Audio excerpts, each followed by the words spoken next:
Hey, this is Sam Black with my second match with Lantern Control in Modern. I suppose this is actually third, but I figured it wouldn't be terribly interesting to watch a match against Murder. They don't really do anything that matters. So, anyway, opening hand, I mentioned last match that keep basically anything with a lantern and a mill piece. This hand is not an exception. So I'm going to keep, play lantern, and unfortunately I see terminate on top of my opponent's deck. Terminate itself, very bad against me, card I'm happy to see. However, it implies that my opponent is playing a deck that I don't really want to play against, especially when followed up by Verdant Catacombs. Very good chance that my opponent is playing Jund, which is roughly my worst matchup. My opponent shows Inquisition, Thoughtseize as me. Very easy choice for them. I just have two copies of the same card. My opponent's top card is Inquisition, so I'm just going to empty my hand here. And note, I have Duress instead of Thoughtseize. Thoughtseizes could take Dark Confidant, Duress can't. Forced to take Abrupt Decay. That said, Abrupt Decay is also a card that I definitely don't want my opponent to have. But an unanswered Dark Confidant is one of the hardest things about this matchup, so I would probably take the Dark Confidant and be unhappy about it if this were a Thoughtseize, as is. Take the Abrupt Decay. Either way, this is not what I'm looking for in the start of this game. My opponent's hand is very difficult to beat. If it were a Thoughtseize, I would definitely take the Dark Confidant. I would try to power through the Abrupt Decays with Academy Ruins. The problem is Scavenging Ooze would make that plan much more difficult. So my opponent just has the whole confluence of obnoxious cards that are going to make it difficult to win. But I'm going to take an Abrupt Decay, play Ghoul-Caller's Bell, pass, and my opponent's going to play Dark Confidant, and I'm going to activate the Bell because I need to find something and I don't want to draw that land. So now we come into my turn, and I don't really want to draw land still, and I don't really want my opponent to draw Liliana, so we're going to activate the Bell again. Opponent's drawing Lightning Bolt. That's more acceptable. So I'm just going to play the Academy Ruins and the Needle, and I think I named the Scavenging Ooze because I have... Yeah, I named Scavenging Ooze because I have Academy Ruins. And pass the turn, let my opponent draw a Lightning Bolt. Opponent draws Lightning Bolt, shows Terminate, great. Shows another Lightning Bolt, okay. Plays the Dark Confidant, hits me, and Abrupt Decays the Lantern. I want the Lantern, so I'm going to Needle or Academy Ruins back the Lantern, draw it, play Ghost Quarter, play Lantern, pass. Opponent still has Lightning Bolt on top, that's still fine. Let my opponent draw the Lightning Bolt. Another Lightning Bolt, well, getting kind of scary, but better than a lot of things they could draw at this stage in the game, so that's going to be a problem for the future. Here, Huntmaster is a card that's actually pretty hard to beat if it resolves, but my opponent is stuck on 2 lands, but I really don't want to draw Aether Hub, so I am going to use the Bell. My opponent Lightning Bolts me there, which I think is weird. I don't really know why they go for Lightning Bolt instead of just playing Scavenging Ooze.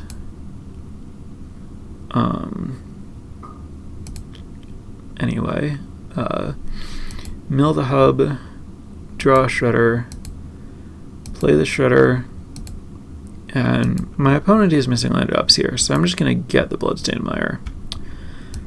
They show a Blood Crypt. Well, I'm willing to keep fighting. Let's mill the Blood Crypt. I need to get... I need an angle, right? Like, their hand is kind of scary, getting worse for me.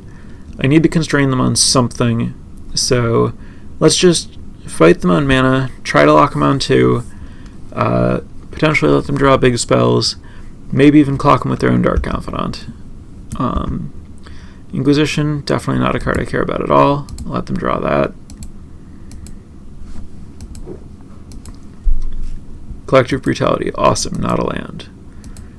Now, Kolaghan's Command is an interesting one because it's basically the absolute best card for them, but it costs 3 mana, and if I'm committed to locking them on 2, I should just let them have it. They play a Scavenging Ooze, and I just put a Bell on top of my deck because I don't want it.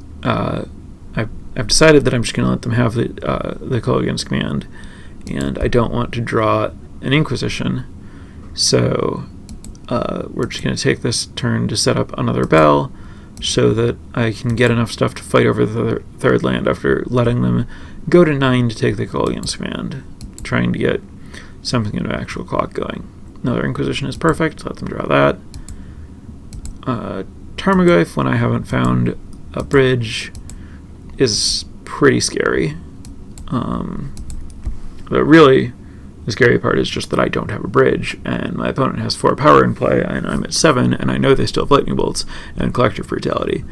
I'm under really a lot of pressure here. And at this point, I've made a mistake. First of all, I used Ghost Quarter to play Cool Color's Bell when I clearly should have used Botanical Sanctum or Darkslick Shores. There's just no advantage to not having access to Ghost Quarter as another way to make my opponent shuffle. Second, and this is going to drive the rest of this game, I'm assuming that my opponent has a mountain in their deck.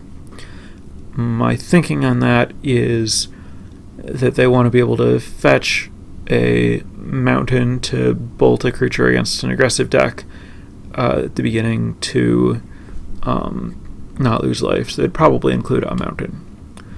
I believe that this is just my own unfamiliarity with Jund. Thinking about it more, I think that they actually usually don't play a mountain, because mountain is a really horrible card for them to draw in their deck that has Abrupt Decay and Liliana. It just makes it much harder to cast their spells, and one of the primary reasons for a deck like this to have basics is to be able to cast spells through Blood Moon, and Mountain doesn't help with that. So I believe they don't actually have a Mountain in their deck. Knowing they don't have a Mountain in their deck, clearly I should just Ghost Quarter their red mana, let them get a forest or a swamp, and then just make sure that they never draw a red source, and then I don't have to worry about those Lightning Bolts and Kolaghan's Command. But I'm assuming that they do have a mountain in their deck and playing incorrectly accordingly. So basically there's no way I should ever mill this Ensnaring Bridge, but I'm thinking that the Ensnaring Bridge won't help me because I'm just going to get burned out. But what I should have done is just drawn the Ensnaring Bridge here, milled my opponent's Verdant Catacombs, draw the Ensnaring Bridge, play Ensnaring Bridge, Ghost Quarter the Dragon Skull Summit, and keep them off red. I guess I am. Alright, I was milling them there. That's good. I do draw the Ensnaring Bridge. That's good, because I clearly need that in order to win. I do play the Ensnaring Bridge. But right here, I think, even though I want them to draw Liliana, I should probably... I need to Ghost Quarter this Dragon Skull Summit right now to stop them from casting, because they have Lightning Bolt and Collective Brutality, so I can't let them cast the Lightning Bolt. So I should just hit the red source there and try to stop them from drawing another one. But in my head, if I do that, they just get another mountain, so I let them Dark Confidant, draw Lily, draw Goyf, that's fine, I have bridge now. And the Collective Brutality me down to 2, and that's actually perfect for me. Now I've gotten paid for waiting on the Ghost Quarter, because I let them draw 2 cards that didn't matter, and now I should just Ghost Quarter this. They'll be stuck with a bolt in hand they can't cast. I can deny them red for the rest of the game, and I'm actually in a pretty good spot to win here. I Ghost Quarter this now, then I get to spend the end of their turn using 3 pieces to control the top of their deck, so they're not going to have a red source going into my turn, and then I can let them draw the top, and then from there I have another Lantern, probably, so I have a lot of ability to fight through the 1 Dark Confidant to keep them off at red for the few turns that it takes, not actually that long, to kill them with their own Dark Confidant from here, given that I'm trying to make them draw expensive spells anyway. But if you're playing around Basic Mountain, that line is not available to you. And so I'm thinking that I need to just mill my opponent as much as possible to try to mill Basic Mountain before I use the Ghost Quarter.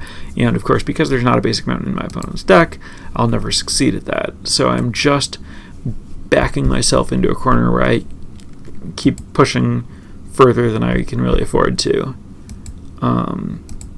Mill a Pixis, which should have been another good piece to make sure that my opponent doesn't actually find that red. Mill further here.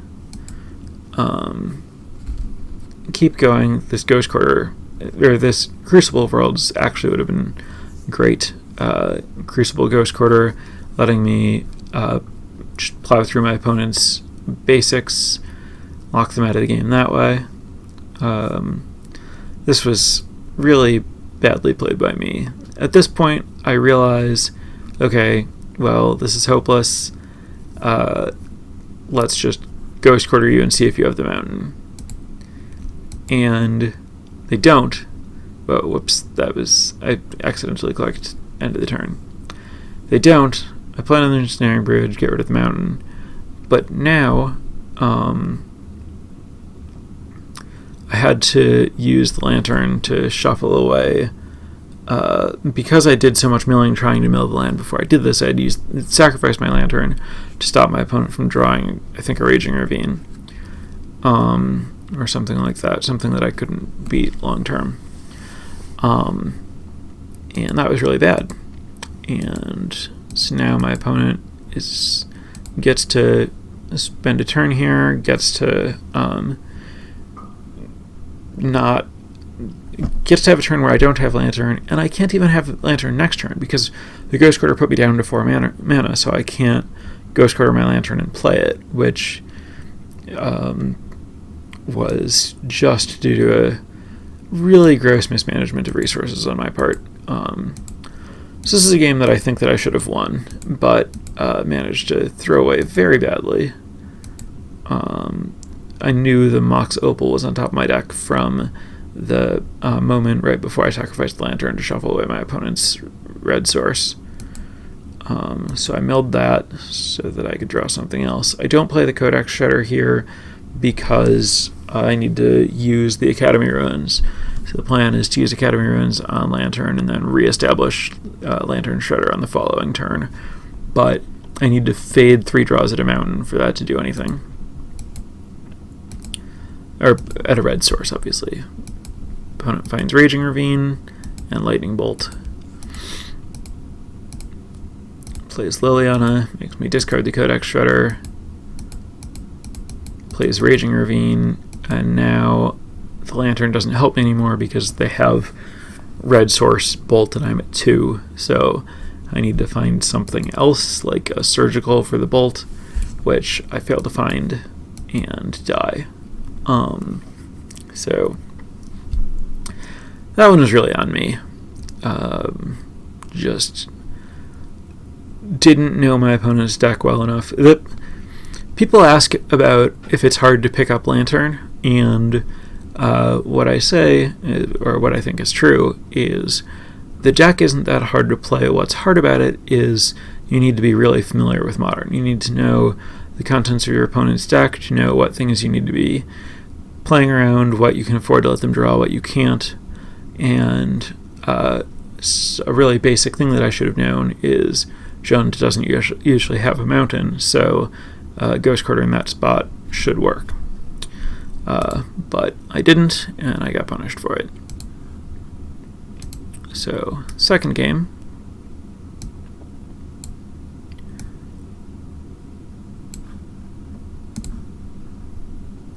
play here. And I have Lantern and some mill pieces. Can't cast this Abrupt Decay, but that's a very fixable problem when I have a lot of ability to control my draw, so happy to keep this. I'm just going to lead with the Lantern because I want to know what my opponent is drawing, and I don't want to let them take it with an Inquisition. My opponent's drawing a Lightning Bolt. That's good. Lightning Bolt is part of how Jones is effective against Lantern. However, it is a card you really want them to have early, while you're just trying to stop their initial setup. 3 damage at that stage of the game is much less scary than a creature before you're prepared for it, for example. Tarmogoyf, not a card I want to play against at this point, so we're just going to mill that, play another Shudder, let my opponent draw the Raging Ravine. And my opponent is going to play a Dark Confidant. Happy to just get to use my Abrupt Decay to get rid of that. And now I see that my opponent is drawing Inquisition of Kozilek, which I would like to let them draw.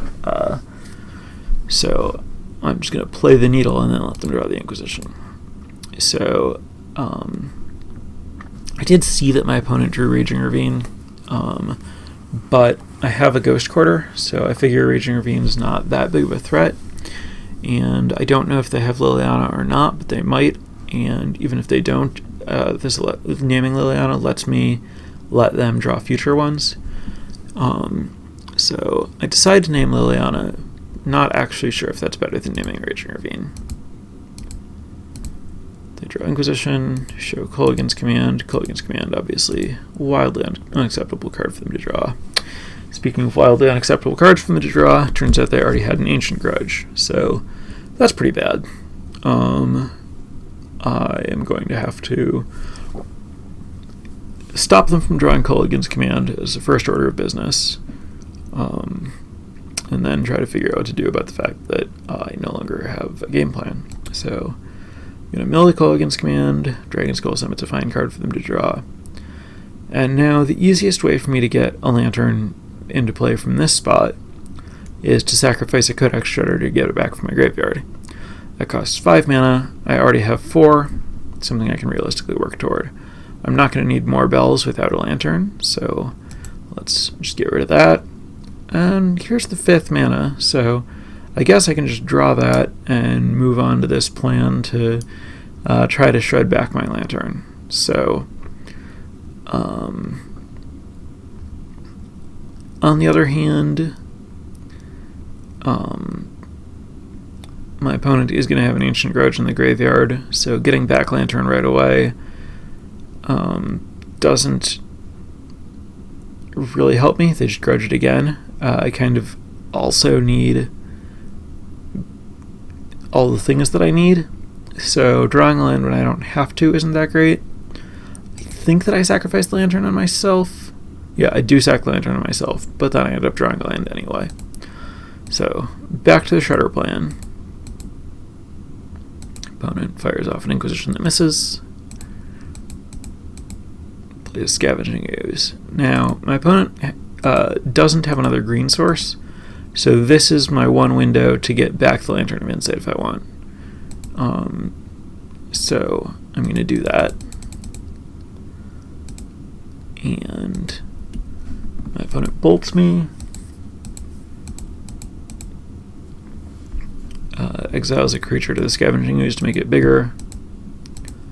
And attacks. And now, the problem for me, Fulminator kills my Ghost Quarter. Now I no longer have an answer to the Raging Ravine, except for this Ensnaring Bridge. So now the trick is that my opponent still has an Ancient Grudge.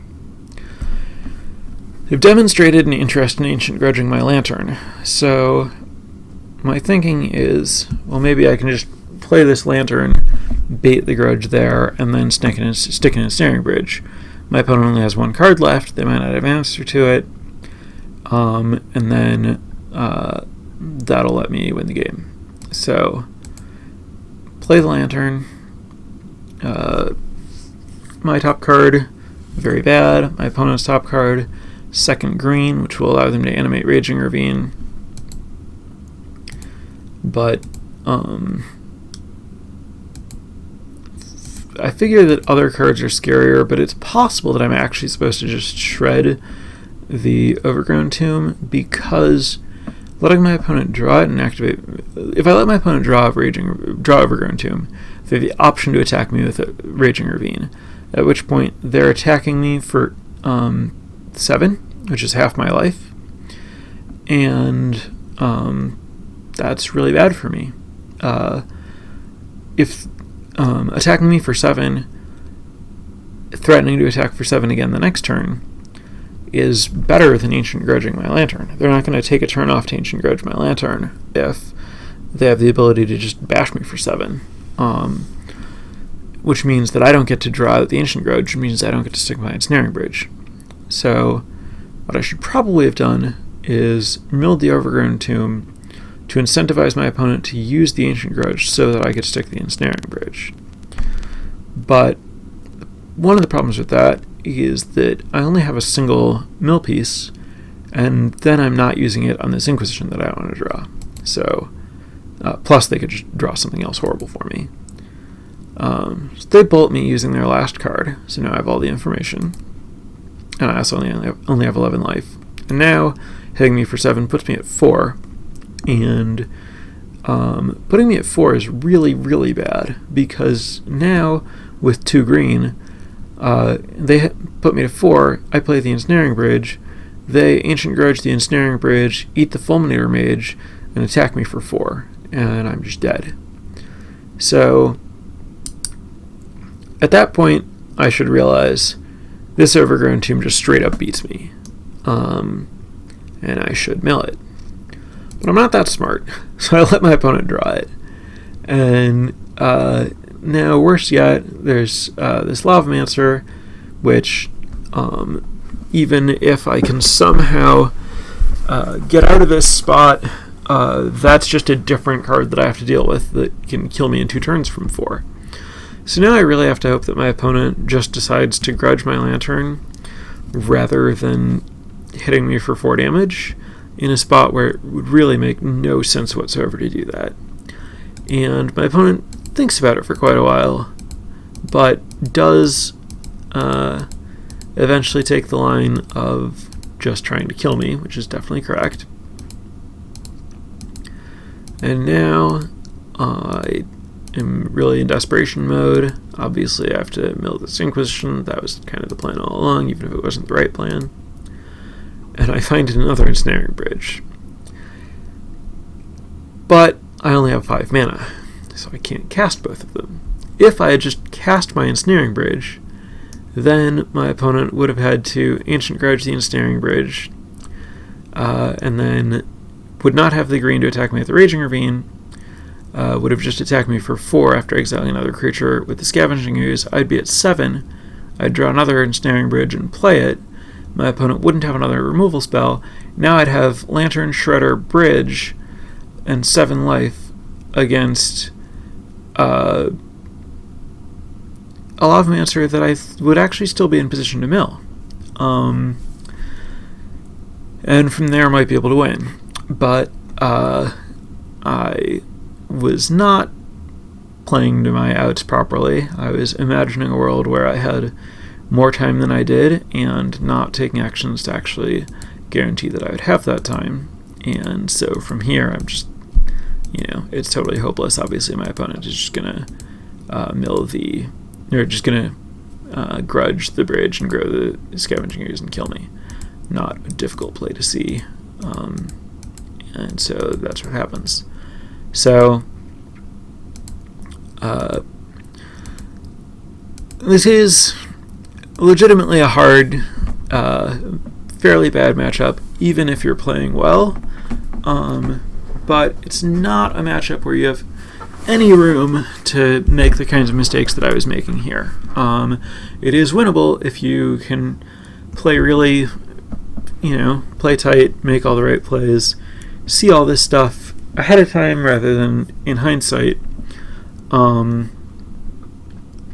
There are ways to win. I think both of those games were winnable, but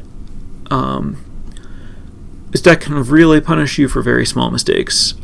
If you can win, it's going to be in a really narrow margin most of the time, and whenever you get a hold on the game, it's extremely precarious because your opponent has so many ways to blow up your artifacts and burn you out and just disrupt your engines and break your hold on the game in various ways. So, tough match that is winnable but requires better play than I managed in this match.